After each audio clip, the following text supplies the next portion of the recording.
All right, so we're here at Brew Sukha, which is basically a bar. You're going to show the bar. But in the back, they also have a place where you can brew your own stuff, and then they'll keep it for you in that glass room to ferment. So today, Bruno, who you've met before, and Julian behind the camera, you may do one heart in front of the lens right now. Do it, bastard. Anyway, we're gonna make a beer today, Golden Ale. We're just waiting for one more guy to show up. We've already ground the malt down. And yeah, let's wait till John gets here and we'll see what happens. There you go, there it is. Filter water or like what kind of water? Like just tap water? So we're just using the 그냥 수돗물. Yeah, there are minerals and chemicals like here if you want to do water chemistry. 200 years ago, the water where you were brewing mattered a lot more. Now, yeah, it's just, you can brew in your own house and make the water how you want it. We didn't adjust chemistry. We didn't calculate any chemistry this time. Like there are programs that help you do that, but this is going to be super simple. We're not going to be technical about it.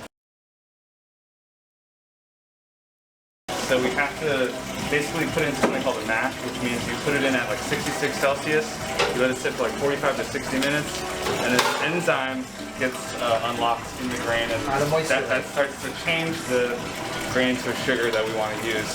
When you mix flour and water, it always clumps and makes dough balls, right? And that's gross. So we don't want to do that. So someone needs to be like stirring it constantly and breaking it up. When you're putting it in, don't put like a shit ton of it in, just kind of like just like spread it around, like just go ahead and just like mix it around, and I'm just gonna like just sprinkle it around like that. More stirring. Yeah. So as long as there's just no dough balls in the end, we're gonna be fine. Some of them, you know, it's like there's powder. Some of them is like all grain, right? Like whole grains, but like in average. And if you do it too small, then you're gonna lose that natural like filtering effect when you run the beer through it over and over. You're making like a porridge, like a juke at that point. Yeah, then it's like it's gonna be gross. German beer is really clean and a lot of it's really nice, but they certainly don't have like a cool image and like adventurous image to them. But they do have that beer, it's just sold separately. It's not, certainly, yeah, but I mean international reputation very generally. Yeah. Like when I think of cool, forward-thinking beers, Germany's like the last country. Right, it would be America in there. Right, yeah. Of course. Even Belgium has some cool stuff going on. Right. More than Germany. So. But yeah, the craft beer-wise, America is leading this way in that. They always have, yeah. Belgium was like super lax historically. They never had like purity laws. Right. Like that. They just like put whatever the fuck they wanted in their beer. They're like the first like craft beer brewers, like sort of. Well, California Pizza Kitchen's a good example of the American spirit. You know, they put chicken on pizza and everyone got mad in the 80s. And now you think of chicken on pizza, it's not necessarily traditional, but no one's getting upset about it. Right. If you guys want to order something, you can. Korean Mexican? Yeah.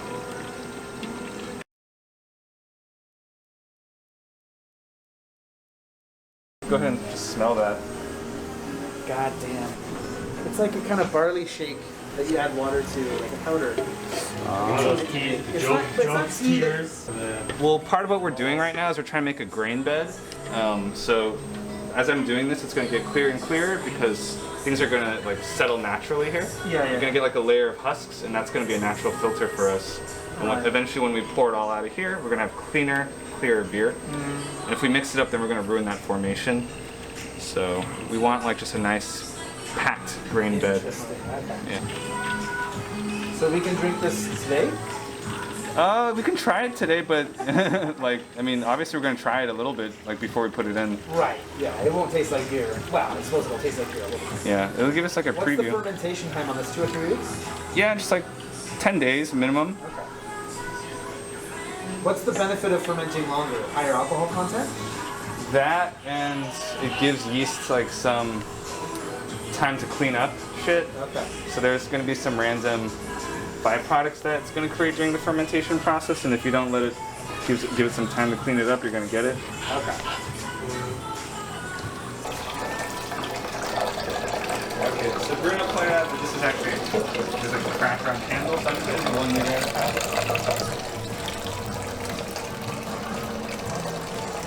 Think of it as like a giant pour-over coffee. This is my 3rd one. Yes, exactly. Your 4th one. Shut up. This is your first one, Kevin. If you guys really confuse me, I could do all of your work for you. Yeah. I do 12 of them. Yeah, that's fine. So you're the last one, right? We are actually done. Yeah. Nice. All right, keep going. Lucky me. Yeah. Keep the good work. Do 8 more. Keep the good work on. Look at all these little grains.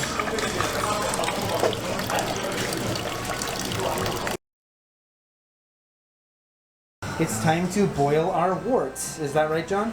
I think so, yeah. I think it's eventually boiling time.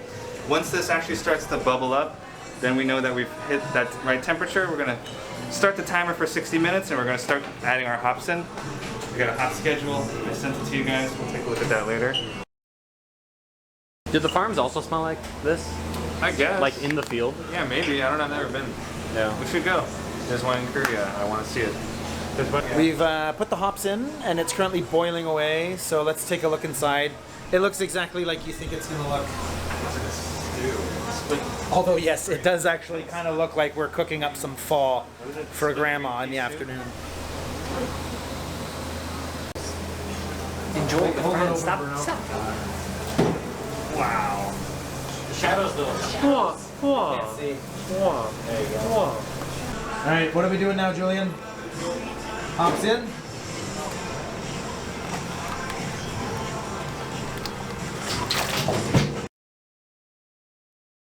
We are now in the sanitization phase and making sure our brewing vessel is clean as hell. Spray, boys, spray.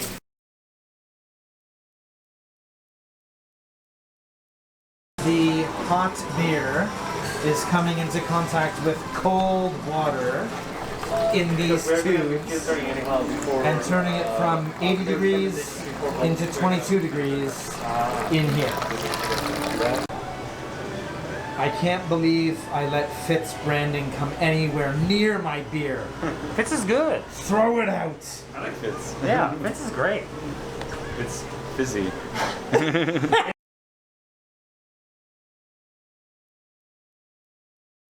Don't cut it above. Just like cut it first, let the trash fall off, and then just pour it in. Okay. Yeah. Because Like sometimes. clean across the entire top. Yeah, just clean it class. Yeah. Don't squeeze. Looks good. Yep. You want So, to just dump it in there? We're gonna pitch the yeast now. You know, the live culture in here. Let's put it in.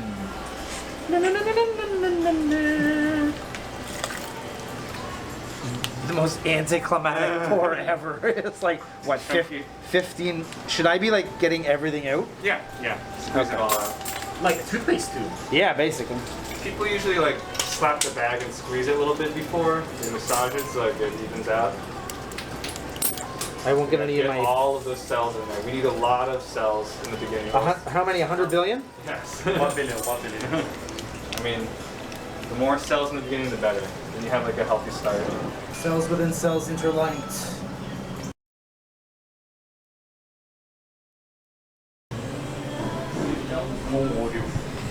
We are now measuring the gravity, which is essentially the density and the sugar content of our beer.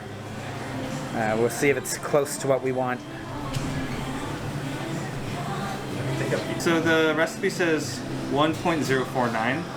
So we're pretty close actually. Which means what? 15. And this is 1.056. Okay. So we're pretty close to the target gravity.